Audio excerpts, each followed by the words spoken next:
जय जोहार दोस्तों, नमस्कार। मैं रविशंकर यादव स्वागत करता हूं आप सभी का हमारे यूट्यूब चैनल पर। चलिए, आज की हमारी क्लास है विजयनगर साम्राज्य के ऊपर। मध्य भारत के अंतर्गत दिल्ली सल्तनत तो कंप्लीट हो गया। अब दिल्ली सल्तनत के बाद दिल्ली सल्तनत के साथ ही जब दिल्ली सल्तनत उत्तर भारत में शासन कर रहा था, उसी समय दक्षिण भारत में भी अनेक राजवंश शासन कर रहे थे। इसमें गोलकुंडा था, बरार था, बमनी साम्राज्य था और एक क्या था, विजयनगर साम्राज्य।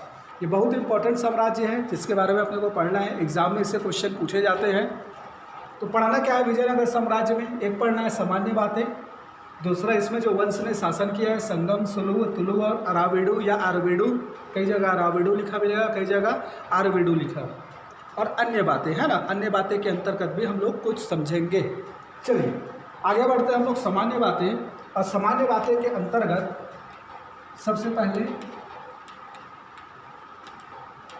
सामान्य बातें, तो सामान्य बातें में याद रखिएगा सबसे पहले आता है संस्थापक। संस्थापक इसके जो थे वो थे हरिहर और बुक्का नामक दो भाई। हरिहर और बुक्का नामक दो भाई क्या थे? इसके संस्थापक थे, जिन्होंने तुंगभद्रा नदी पर, तुंगभद्रा नदी के तट पर विजयनगर साम्राज्य की नींव डाली। ठीक है। अब ये जो हरिहर और बुक्का थे, हरिहर और बुक्का, इनके बारे में थोड़ा सा याद रखिएगा। हरिहर और बुक्का ये जो थे काकतीय वंश के अधीन सामंत थे। काकतीय वंश के अधीन सामंत थे काकतीय वंश में।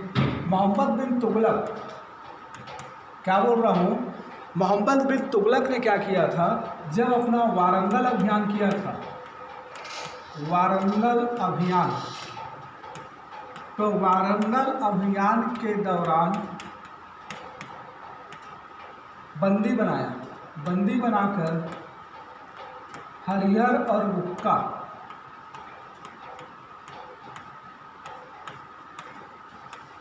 इनको दिल्ली ले आए और दिल्ली में इन्होंने इस्लाम धर्म ग्रहण कर लिया।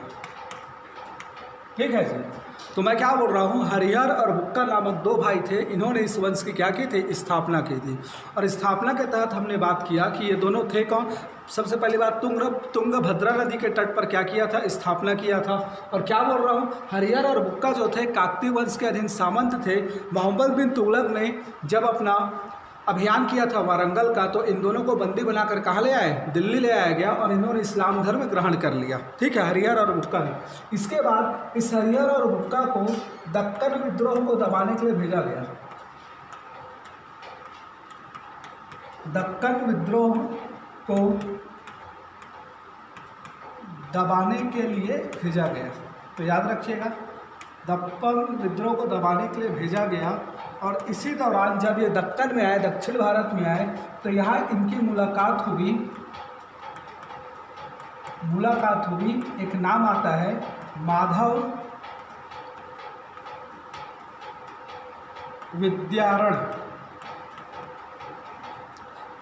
विद्यारण नामक व्यक्ति से। और इन्हीं के प्रभाव में आकर इन्होंने हिंदू धर्म ग्रहण किया और साथ में संगम वंश की स्थापना की अपने पिता के याद में। संगम वंश की क्या की? स्थापना की अपने पिता के याद में तुंगभद्रा नदी के तट पर।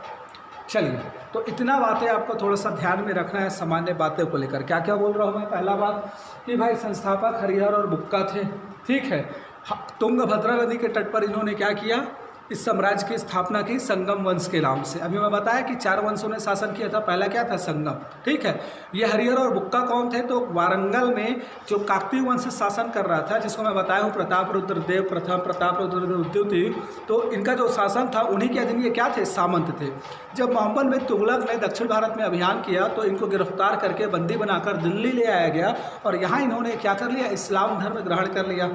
ठीक है। उसके बाद दक्कन में जब विद्रोह हुआ तो इसको दबाने के लिए भेजा गया, इनको जाओ विद्रोह को शांत करो।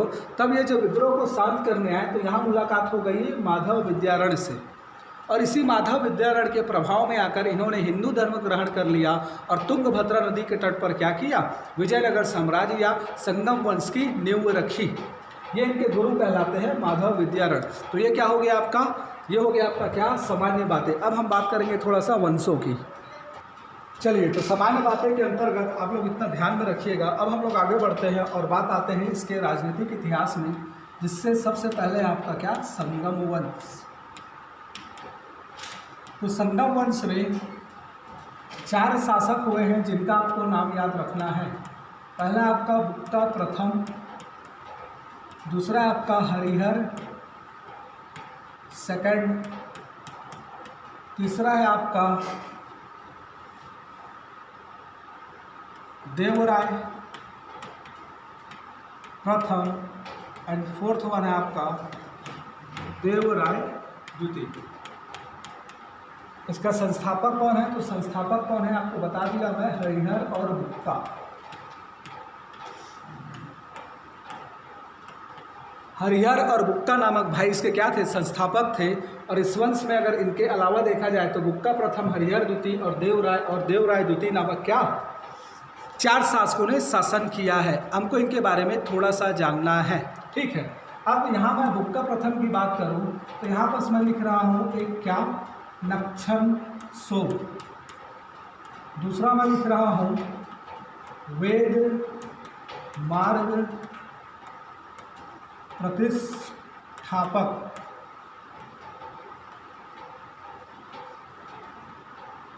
थापक प्रतिष्ठापक। और एक लिख रहा हूं मैं कुमार कंपन गंगा देवी मदुरै विजया। ठीक है, अब समझिए थोड़ा। नक्षन सोम है ना, नक्षन सोम नामक प्रसिद्ध विद्वान को इसने अपने दरबार में संरक्षण दिया था। तो नक्षन सोम क्या था, प्रसिद्ध विद्वान था जिसको इसने अपने दरबार में संरक्षण दिया था। वेद मार्ग प्रतिष्ठापक की उपाधि धारण की थी किसने, बुक्का प्रथम ने। याद रखिएगा, वेद मार्ग प्रतिष्ठापक की उपाधि धारण की थी बुक्का प्रथम ने। अगला बात क्या, कुमार कंपन के, जो कुमार कंपन था ये था इसका पुत्र, है ना। तो कुमार कंपन के नेतृत्व में क्या हुआ था, इन्होंने मदुरा को जीता था। इसके पुत्र कुमार कंपन ने क्या किया था, मदुरा को जीता था। और मदुरै को जीतने के पश्चात क्या हुआ था, इसकी जो पत्नी थी गंगा देवी, कुमार कंपन की पत्नी गंगा देवी, उसने ग्रंथ की रचना की थी जिसका नाम क्या है, मदुरै विजयम। तो मदुरै विजयम क्या है, ये एक रचना है। रचनाकर्ता कौन है, तो पत्नी गंगा देवी। तो पत्नी गंगा देवी की रचना मदुरै विजयम से इस बात की जानकारी मिलती है कि कुमार कंपन जो क्या था, पुत्र था बुक्का प्रथम का, उसने क्या किया था, मदुरै को विजित किया था। तो इतना फैक्ट आपको याद रखना है कुमार कंपन के बारे में। दूसरा आपका क्या, हरिहर द्वितीय। हरिहर द्वितीय के बारे में क्या याद रखना है, तो इतना याद रखिएगा, इसका जो प्रधानमंत्री था, इसने प्रधानमंत्री के पद पर सायण नाम के व्यक्ति को नियुक्त किया था। किसको, सायण नाम के व्यक्ति को नियुक्त किया था। और इस सायण ने क्या किया था, वेदों पर टीकाएं लिखी थी, वेदों पर टीकाएं लिखी थी। तो सायण नाम के व्यक्ति ने वेदों पर टीकाएं लिखी थी। और साथ में इस जो हरिहर द्वितीय है, इसने क्या किया था, एक और पॉइंट इसमें याद रखिएगा कि श्रीलंका अभियान कर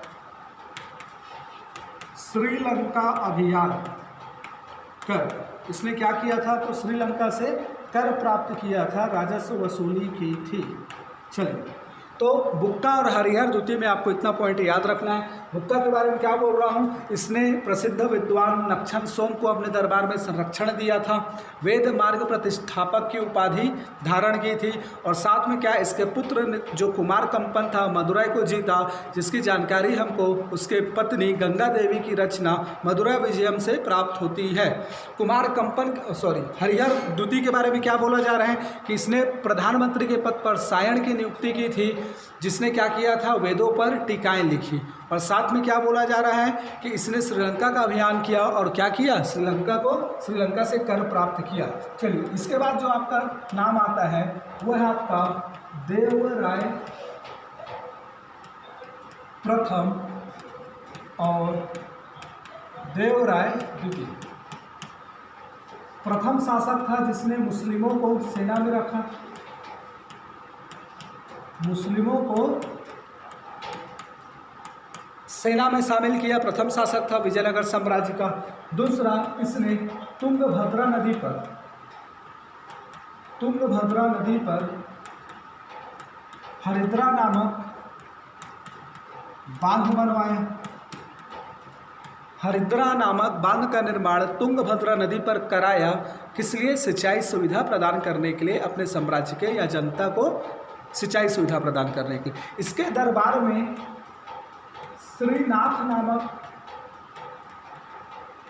श्रीनाथ नामक प्रसिद्ध विद्वान रहते थे। याद रखिएगा, पूछा गया क्वेश्चन है, बहुत इंपॉर्टेंट फैक्ट है। श्रीनाथ नामक विद्वान इनके दरबार में रहते थे, जिन्होंने हरविलास नामक ग्रंथ की रचना की थी।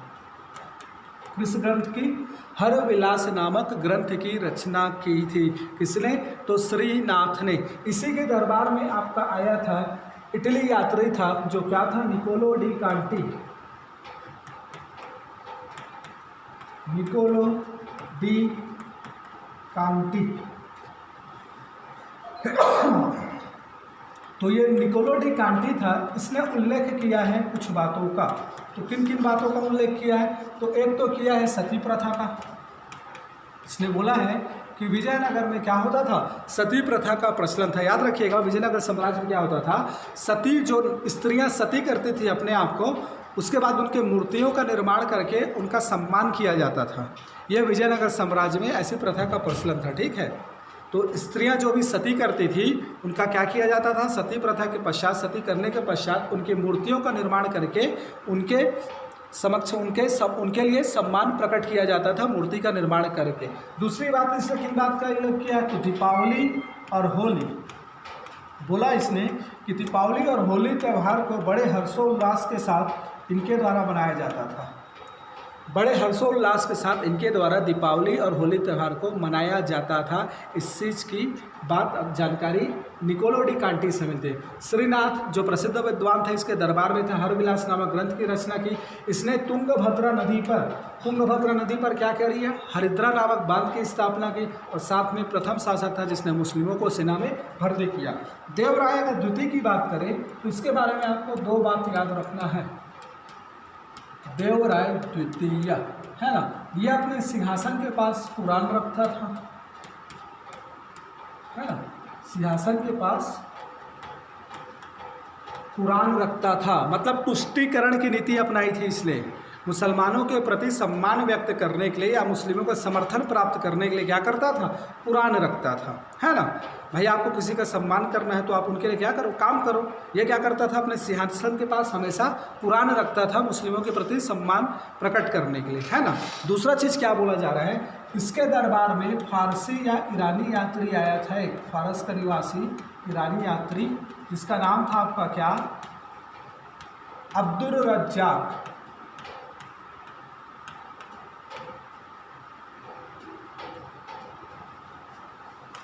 रज्जाक, ठीक है, अब्दुल रज्जाक।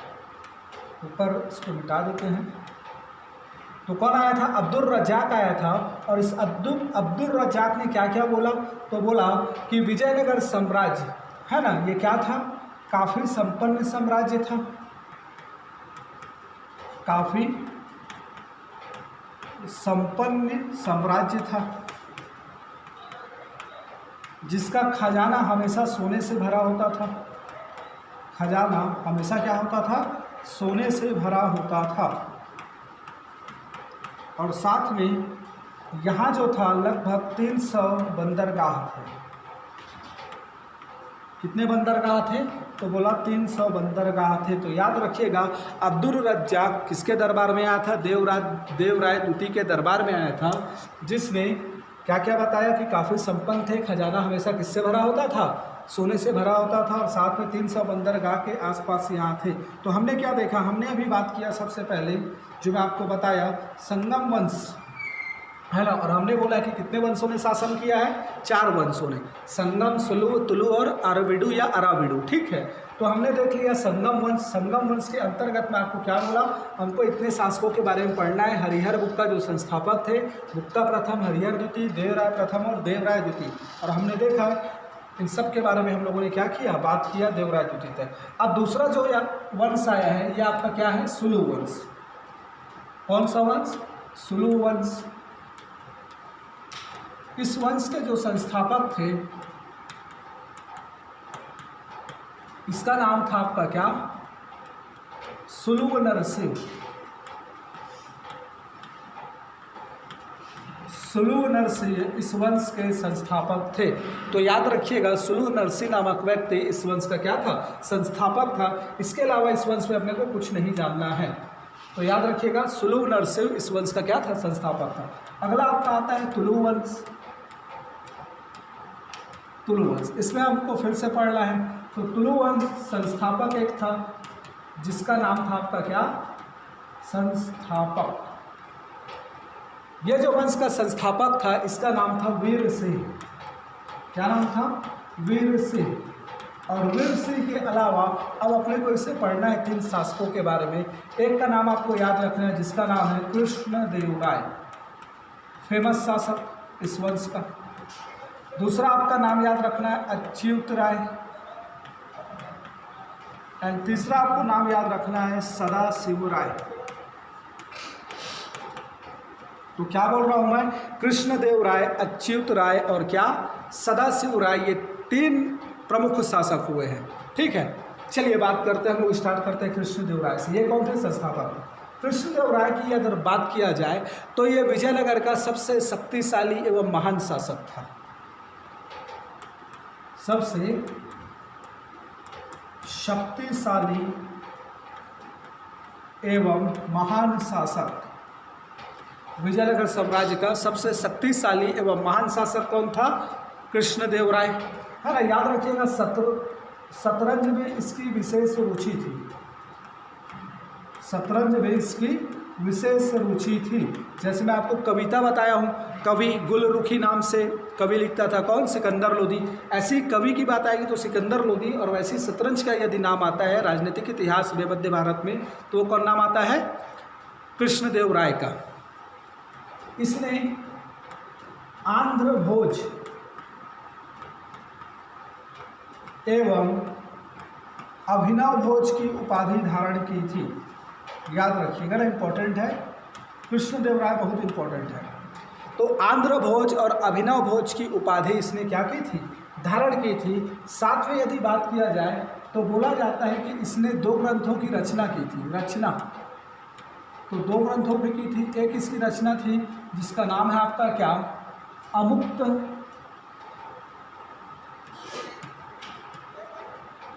माल्यद। अमुक्त माल्यद और जाववती कल्याणम। ठीक है, 2 ग्रंथों की रचना की थी इसने। एक क्या है, अमुक्त माल्यद, और दूसरा क्या, जाववती कल्याणम। ठीक है, ये जो अमुक्त माल्यद था ये था तेलुगु भाषा में। कौन सी भाषा में था, तेलुगु भाषा में। और ये जो आपका था ये था आपका क्या, संस्कृत भाषा में। किस भाषा में था, संस्कृत भाषा में। तो याद रखिएगा इसने 2 ग्रंथ की रचना की थी जिसमें से एक को बोला जा रहा है क्या, अमुक्त माल्यद, और दूसरे को बोला जा रहा है क्या, जाववती कल्याणम कहा जा रहा है। अब यदि बात किया जाए तो ये जो अमुक्त माल्यद है इसके बारे में थोड़ा सा याद रखना है। ठीक है, यह एक राजनीतिक और प्रशासनिक ग्रंथ है। राजनीतिक और प्रशासनिक ग्रंथ है। याद रखिएगा इस ग्रंथ की तुलना की जाती है, किसके की जाती है, तो कौटिल्य के अर्थशास्त्र से। कौटिल्य के अर्थशास्त्र से इस ग्रंथ की रचना तुलना की जाती है ना। कौटिल्य का अर्थशास्त्र या विष्णुगुप्त का या चाणक्य का, है ना, तीनों नाम से इसको जानते हैं। दूसरी बात, इस ग्रंथ में अब उल्लेख किन बातों का है, तो याद रखिएगा इस ग्रंथ में ना विशेषकर अगर देखा जाए सबसे इम्पोर्टेंट तो राजा का जनता के प्रति कर्तव्य, राजा का जनता के प्रति कर्तव्य, इसका उल्लेख है। याद रखिएगा राजा का जनता के प्रति कर्तव्य क्या होना चाहिए, इसका विशेष उल्लेख मार्मिक ढंग से कृष्णदेव राय ने इसमें किया है। दूसरा, इसमें ना राज्य के अंगों की भी बात की गई है, राज्य के अंगों की, है ना, इसीलिए इसको ना सप्तांग सिद्धांत, जो मैं आपको इतिहास में पढ़ाया हूँ, प्राचीन भारत के राज्य का सप्तांग सिद्धांत, 7 अंग राज्य के, जिसकी तुलना मनुष्य के 7 अंगों से। तो ऐसा ही कुछ सप्तांग सिद्धांत को ना कृष्णदेव राय ने अपनाया था अपने राज्य में, इसीलिए इसकी तुलना की जाती है किससे, कौटिल्य के अर्थशास्त्र से। तो याद रखिए अमुक्त मालय तेलुगु भाषा में लिखित संरचना है, जो राजनीतिक और प्रशासनिक ग्रंथ है। इसकी तुलना की जाती है चाणक्य के, कौटिल्य से या विष्णुगुप्त के अर्थशास्त्र से। इसमें उल्लेख किन बातों का है, तो विशेष रूप से राजा का कर्तव्य क्या होता है आम जनता के प्रति, इस बात को बहुत अच्छे से डिफाइन किया है कृष्णदेव राय ने, है ना। और साथ में क्या बोला गया है, राजा के राज्य के अंग, है ना, राज्य के अंगों को इसमें डिफाइन किया गया है, तो याद रखिएगा। इसके अलावा बोला जाता है कि कृष्णदेव राय के दरबार में 8 विद्वान रहते थे, 8 विद्वान निवास करते थे, और 8 विद्वान को अष्टदिग्गज कहा जाता था। क्या कहा जाता था, अष्टदिग्गज, जिसमें एक नाम याद रखिएगा, पेडाना, इसका नाम प्रसिद्ध है, ठीक है, इसको याद रखिएगा, पेडाना बुक में लिखा मिला है, कभी भी एग्जाम में पूछ सकता है। तो 8 विद्वान रहते थे, जिनको सम्मिलित रूप से क्या बोला जाता है, अष्टदिग्गज। अष्टदिग्गज पूछा गया है कि अष्टदिग्गज किसके दरबार में थे करके, तो अष्टदिग्गज किसके दरबार में थे, कृष्णदेव राय के। अब इस अष्टदिग्गज में एक नाम है आपका क्या, पेडाना, इसको थोड़ा सा आपको माइंड में रखना है। इसके अलावा यदि बात किया जाए तो याद रखिएगा कृष्णदेव राय ने विट्ठल मंदिर, कौन सा मंदिर, हम्पी में, है ना, हम्पी में विट्ठल मंदिर एवं हजारा मंदिर का निर्माण कराया था। विट्ठल मंदिर एवं हजारा मंदिर का निर्माण कराया था, ठीक है, याद रखिएगा। अब आगे यदि बात किया जाए तो याद रखिएगा इसके समय में डोमिंगो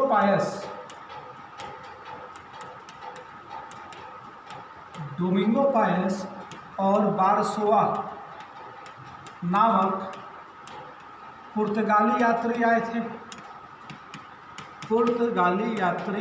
थे, और इसी डोमिंगो पायस ने क्या किया है, नायंकर व्यवस्था का उल्लेख किया है, नायंकर व्यवस्था का उल्लेख किया है। तो डोमिंगो पायस ने नायंकर व्यवस्था का उल्लेख किया है। देखेंगे हम लोग क्या होता है नायंकर व्यवस्था में, बताऊंगा थोड़ा सा उसको, तो थोड़ा सा याद रखिएगा। विट्ठल मंदिर, हजारा मंदिर का निर्माण कराया। डोमिंगो पायस और बारसोआ पुर्तगाली यात्री जो इसके दरबार में आए थे, जिसमें से डोमिंगो पायस ने क्या किया था, नायंकर व्यवस्था का क्या किया, उल्लेख किया है इसके दरबार में, ठीक है। दूसरी यदि बात किया जाए तो बोला जाता है कि ये जो था हमारा कौन, इसने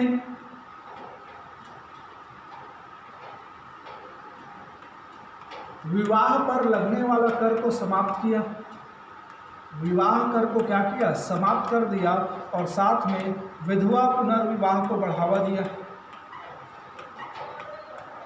विधवा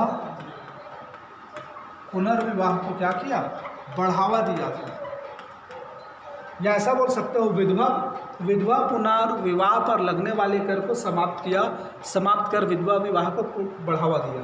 बात समझ रहे हो मैं क्या बोल रहा हूँ। ये जो विवाह कर था ये विधवा विवाह कर था, क्या, विधवा विवाह कर। तो इस विधवा विवाह कर को क्या किया, समाप्त किया। इस प्रकार इसने क्या किया, विधवा विवाह को क्या किया, पुनर्विवाह को बढ़ावा दिया। चलिए याद रखिएगा। अब एक फैक्ट के रूप में याद रखिएगा, बाबर तुजुक ए बाबरी,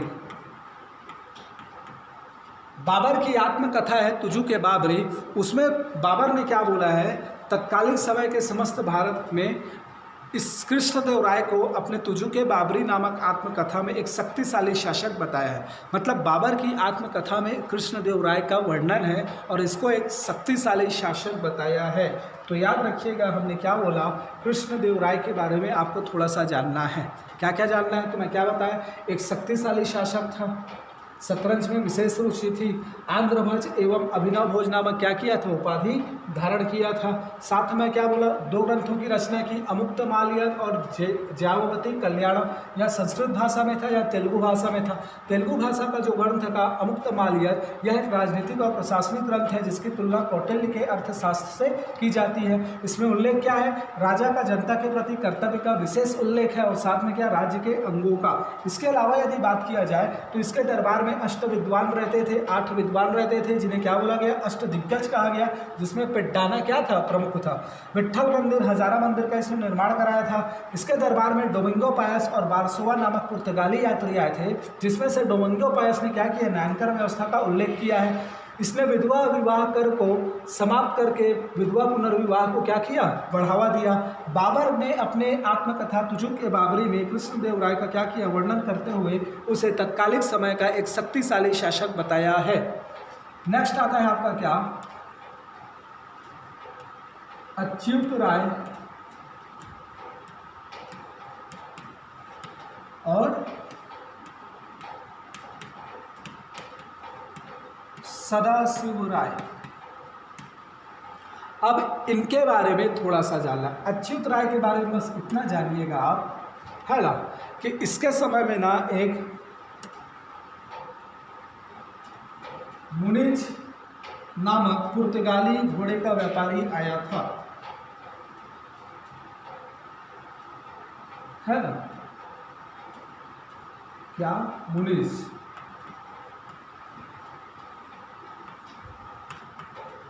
नामक पुर्तगाली घोड़े का व्यापारी। अब यह चीज है ना कि कई बुक में ना ऐसा भी लिखा है, क्या जानते हो, एक नाम और दिया है कई ठो बुक में, वो क्या नाम दे दिया है,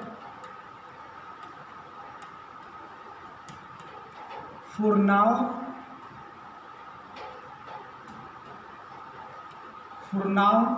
नुनिस करके। अब हो सकता है ये दोनों एक ही व्यक्ति हो या अलग अलग हो, ठीक है। अब बोला क्या गया है, इनके द्वारा, घोड़े का जो व्यापारी था, इनके बारे में इन्होंने क्या किया है, स्त्रियों की बेहतर दशा का उल्लेख किया है। स्त्रियों की बेहतर दशा का बोला जाता है ना कि विजयनगर साम्राज्य में स्त्रियों की दशा ना बहुत बेहतर थी, ठीक है। ये क्या करती थी, मल्ल युद्ध में भाग लेती थी, पढ़ाई लिखाई तो करते ही थी, साथ में रचनाकार भी विभिन्न ग्रंथ लिखती थी, साथ में राजा की अंगरक्षक थी। ऐसे करके यदि अगर देखा जाए तो इनकी दशा को बेहतर माना गया है विजयनगर साम्राज्य में स्त्रियों की दशा को। तो इस चीज़ को थोड़ा सा याद रखिएगा, है ना। 2 बार इसका राज्याभिषेक हुआ था, ये भी एक पॉइंट है, याद रखना हुआ तो रखना अच्युत राय के बारे में।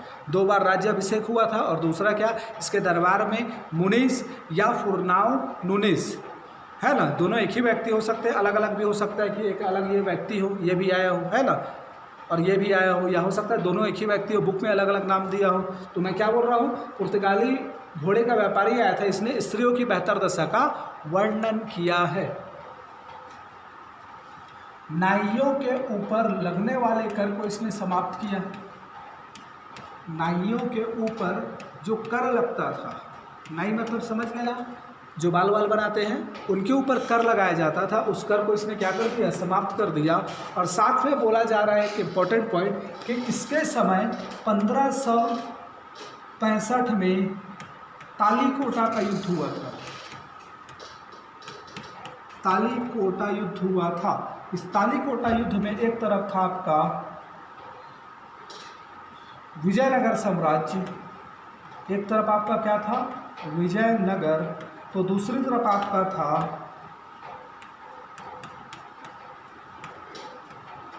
गोलकुंडा, बमहनी,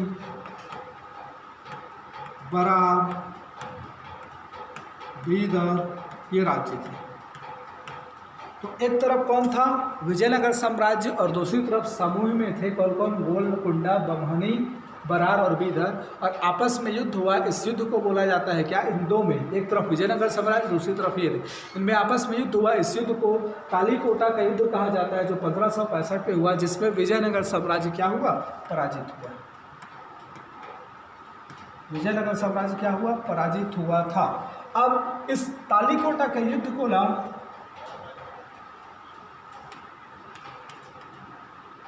राक्षसी तगड़ी बन्नी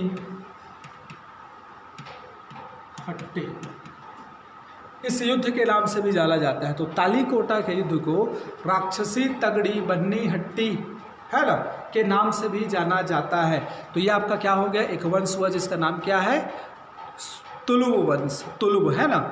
तो तुलु वंश हो गया। इसके बाद एक वंश आया जिसका नाम क्या है, आरविडु वंश या अराविडु वंश। इंपॉर्टेंट नहीं है, कुछ इसमें है नहीं, बस आप याद रखिएगा कि देखो आपने 4 वंश बताया, संगम वंश पढ़ाया, उसके बाद सुलु वंश पढ़ाया, तुलु वंश पढ़ाया और आरविडु वंश है। तो इन चारों वंश में हमने संगम वंश को पढ़ा थोड़ा डिटेल में, सुलु वंश को नहीं पढ़ा, उसके बाद तुलु वंश को पढ़ा, और हम क्या कर रहे हैं, अराविडु वंश को भी नहीं पढ़ रहे हैं, लेकिन आपको याद रखना है 4 वंश थे करके। बात क्लियर। चलिए अब थोड़ा सा हम लोग जानेंगे इनके एक्स्ट्रा बातें इस वंश की। याद रखिएगा इस काल में थोड़ा सा कुछ फैक्ट हम जानेंगे। इस काल में ना राजा को ना राय कहते थे, राजा को राय कहा जाता था। और विजयनगर साम्राज्य में भी क्या किया था, विजयनगर साम्राज्य में राज्य के सप्तांग सिद्धांत का पालन किया गया था, राज्य के सप्तांग सिद्धांत को अपनाया गया था। याद रखिएगा सप्तांग सिद्धांत को अपनाया गया था, ठीक है। दूसरी बात, मतलब संयुक्त रूप से शासन, संयुक्त शासन की अवधारणा यहाँ पाएंगे। संयुक्त शासन मीन्स क्या, 2 व्यक्तियों का शासन। यह आपको कहाँ दिखता है, स्टार्टिंग में संगम वंश में, जहाँ बस हरिहर और बुक्का नामक 2 भाइयों ने क्या किया था, शासन किया था स्थापना करने के बाद, तो उसको बोला जाता है क्या, संयुक्त शासन। ऐसी शासन व्यवस्था अपने को कुषाणों में भी दिखाई देती है, कुषाणकालीन, ठीक है, थोड़ा सा माइंड में रखिएगा। कुषाणों में ऐसी शासन व्यवस्था पाई गई थी और यही संयुक्त शासन यहाँ भी पाया गया, ठीक है। अब थोड़ा सा मैं आपको बता रहा हूँ नायंकर व्यवस्था। ये नायंकर व्यवस्था जिसके कारण विजयनगर का पतन हुआ है, विजयनगर साम्राज्य के पतन का एक कारण है, बोलते हैं नायंकर व्यवस्था। तो नायंकर के अंतर्गत याद रखिएगा, नायंकर के अंतर्गत ये जो होते थे आपके नायक, ये नायक क्या थे, सैनिक सामंत थे। क्या थे, सैनिक सामंत। तो नायक कौन होते थे, सैनिक सामंत होते थे।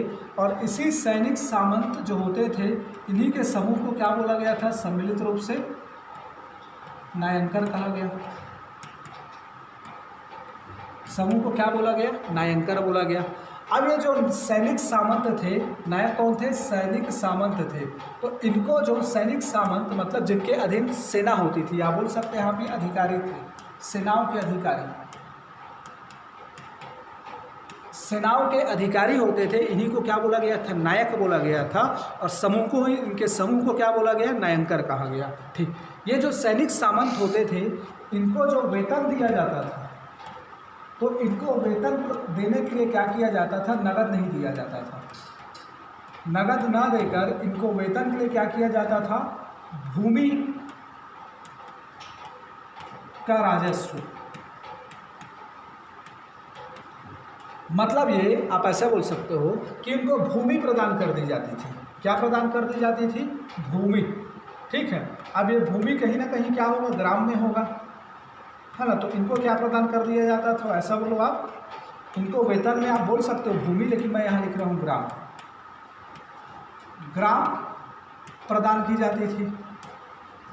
लेकिन ये जो वेतन में ग्राम प्रदान किया जाता था, इस ग्राम में मालिकाना हक इनका नहीं होता था। मालिकाना अधिकार इनका नहीं होता था। तो क्या होता था? तो बोला जाता था इस ग्राम से जो राजस्व की वसूली होती थी, राजस्व वसूली, ये इनका वेतन होता था, इस पर अधिकार होता था इनका। तो याद रखिएगा मैं क्या बोल रहा हूँ। ये जो ग्राम था ना, ये ग्राम जो दी जाती थी इनको, तो इनमें से जो राजस्व वसूली होता था उस राजस्व ही क्या होता था, इनका वेतन होता था। और ये ना कोई मालिकाना भूमि पर नहीं होता था, इनका अधिकार क्या था, आप राजस्व वसूली करो, वो आपका वेतन है करके। ऐसे जो ग्राम होते थे ना, जो वेतन के रूप में नायकों को दिए जाते थे, इस ऐसे ग्राम को बोला जाता था अमरम। क्या बोला जाता था? अमरम। याद रखिएगा, अमरम बोला जाता था ऐसे ग्राम को। और ये जो इनको भूमि प्रदान की जाती थी, या ऐसा बोल सकते हो कि नायकों का पद,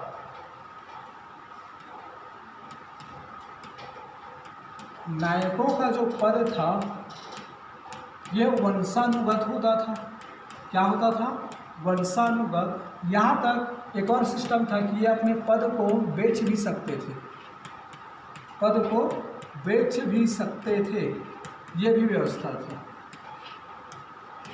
ठीक है, तो याद रखिएगा मैं क्या बोला नायकों के बारे में, या नायकर व्यवस्था। तो नायकर व्यवस्था क्या थी?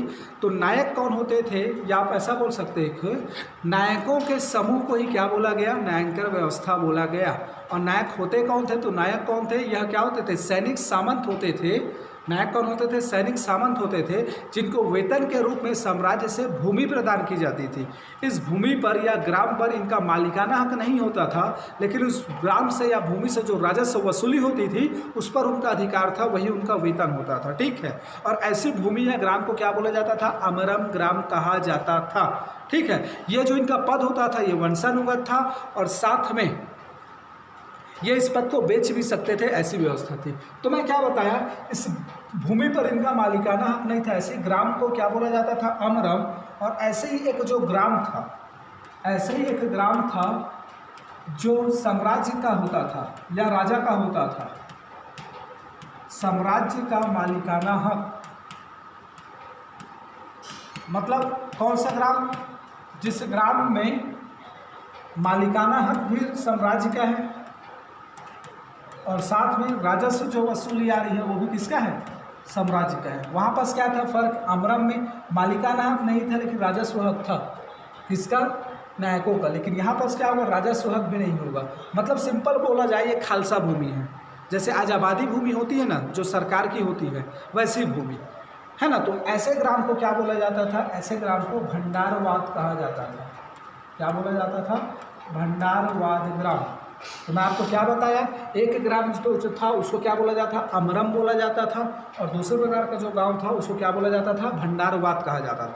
भंडारवाद राज्य की ग्राम होती थी जिस पर अधिकार किसका होता था? राज्य का होता था। उसकी भूमि पर वहाँ से जो राजस्व वसूली होती थी वो किसकी होती थी? साम्राज्य की होती थी, और उस पर मालिकाना हक भी साम्राज्य का होता था। अमरम क्या होता था? ऐसा गाँव जिस पर मालिकाना हक तो नहीं होता था नायकों का, लेकिन उससे वसूली होने वाला जो राजस्व था उस राजस्व पर वसूल अधिकार किसका होता था? नायकों का होता था। चलिए बात खत्म। तो हमने क्या देखा है, थोड़ा सा स्टार्टिंग में आपको यहाँ पर बताया हूँ कि अपने को पढ़ना क्या है विजयनगर साम्राज्य में। तो अन्य बातों में मैं थोड़ा सा भी बात कर रहा हूँ, है ना, कि राय, राजा को राय बोला जाता था, सप्तांग सिद्धांत को लागू किया गया था, नायंकर व्यवस्था थी करके। और एक और अब बात कर रहा हूँ मैं, जिसको मैं बोल रहा हूँ क्या? आयंकर व्यवस्था। क्या? आयंगर व्यवस्था। अब ये आयंगर व्यवस्था क्या थी? तो देखना, एक चीज होता है स्थानीय शासन। स्थानीय शासन, तो स्थानीय स्तर पर शासन करने के लिए 12 व्यक्तियों का एक समूह था। 12 व्यक्तियों का एक समूह होता था। इसी समूह को बोला जाता था क्या? आयंगर। ठीक है, इस आयंगरों की जो नियुक्ति होती थी, ये नियुक्ति होती थी राजा के द्वारा। इस आयंगर को, ये 12 व्यक्तियों को, आयंगर को जो वेतन प्राप्त होता था वो था आपका कर मुक्त भूमि। कर मुक्त भूमि मतलब इनको भूमि दिया जाता था, ऐसी भूमि जिस पर कोई टैक्स नहीं लगता था, इनको टैक्स नहीं देना होता था, कर मुक्त भूमि। ठीक है, तो ऐसी भूमि इनको वेतन के रूप में प्रदान की जाती थी। मतलब आयंगर क्या था, तो आयंगर क्या था, स्थानीय स्तर पर शासन करने के लिए ना, याद रखिएगा ये शासन है ना कि स्वशासन। स्वशासन यहाँ नहीं है, स्थानीय स्वशासन नहीं है। जैसे आज है ना पंचायती राज, ऐसा स्वशासन नहीं है यहाँ। ये क्या है, शासन। स्थानीय स्तर पर शासन है, लेकिन उस पर जो शासन कर रहे हैं जो व्यक्ति, ये जो 12 व्यक्ति हैं, ये जो आयंगर हैं, इनको वहाँ की जनता नियुक्त नहीं कर रही है। अगर जनता वहाँ की नियुक्त करती तब वो क्या कहलाता, स्थानीय स्वशासन। लेकिन उनको अपॉइंट कौन कर रहा है, तो उनको अपॉइंट कर रहा है कौन, राजा। इसलिए कहला रहा है सिर्फ शासन, ना कि स्वशासन। तो याद रखिएगा यहाँ विकेंद्रीकरण नहीं था, केंद्रीकृत शासन व्यवस्था थी। ठीक है, और साथ में क्या, मतलब स्थानीय शासन का प्रावधान नहीं था। स्थानीय शासन फेमस किसका है, एक साम्राज्य मैं बताया हूँ, चोल साम्राज्य। एंशियंट में पढ़ाया हूँ, चोल साम्राज्य, उसका स्थानीय शासन बहुत फेमस है, उसी के लिए वो फेमस है चोल साम्राज्य। ठीक है, जो 9वीं शताब्दी में जिनका पुनरुत्थान हुआ था। तो याद रखिएगा यही थी आपकी क्या, आयंगर व्यवस्था। तो नायंकर और आयंगर व्यवस्था ये इंपॉर्टेंट है, किसके लिए, मेंस में भी पूछा जा सकता है 2-4 नंबर में, और वन एग्जाम्पल है तो एज इट इज़ इम्पॉर्टेंट ही है। तो मैं आपको फाइनली मैं आपको बता दिया क्या, विजयनगर साम्राज्य के बारे में जितना अपने को जानना था, जितना पढ़ना था, है ना। बेफिक्र रहिए, इतना पढ़िए, बढ़िया से नोट्स बनाइए। एग्जाम में अगर विजयनगर साम्राज्य से क्वेश्चन आएगा तो फिक्स है, हम गारंटी लेते हैं कि बनेगा। जो भी पढ़ा रहे हैं ना, तो ये मान के चलिए अगर मेडिवल से क्वेश्चन आया तो मेडिवल में हम जितना पढ़ा रहे हैं, हम हर का गारंटी लेंगे कि 80% क्वेश्चन आपसे बनेगा, चाहे वो प्री का हो चाहे मेंस का हो। यह हम एकदम डेफिनेटली बोल सकते हैं।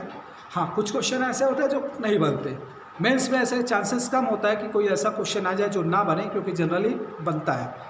प्री में हो सकता है ऐसा क्वेश्चन आ जाता है, कई बार बहुत डीपली घुसा के फैक्ट पूछ देता है, जो थोड़ा मुश्किल हो जाता है। तो पढ़िए अच्छे से, कुछ डाउट होगा तो पूछिएगा, है ना।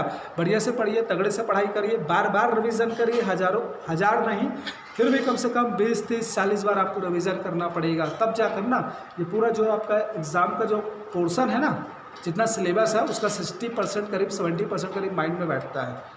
रास्ता एक ही है, बस कंटिन्यू रिवीजन रिवीजन रिवीजन। और रिवीजन मीन्स क्या, कम से कम 20-30 बार लिखो, याद करो, मन में लिखो। एक बार याद करो, 2 बार याद करो, 10-15 बार लिखो। ऐसा करोगे ना, तब जाकर धीरे धीरे क्या होता है, वो चीज़ें माइंड में बैठने लगती है। बिना लिखे याद करोगे भूल जाओगे, फिर कोई मतलब का नहीं होगा। तो याद अगर करना है, दिमाग में बैठाना है, तो आप पहले मन में उसको याद करने का कोशिश करो, लिख कर याद करो। जब लगा कि याद हो गया, तब उसको कंटिन्यू फिर 5, 6, 10 बार लिख लो, तब जाके दिमाग में बैठता है। चलिए मिलते हैं नेक्स्ट वीडियो में। अब हम लोग इसके बाद बाबर या मुगल काल पढ़ना आरंभ करेंगे नेक्स्ट वीडियो से, ठीक है।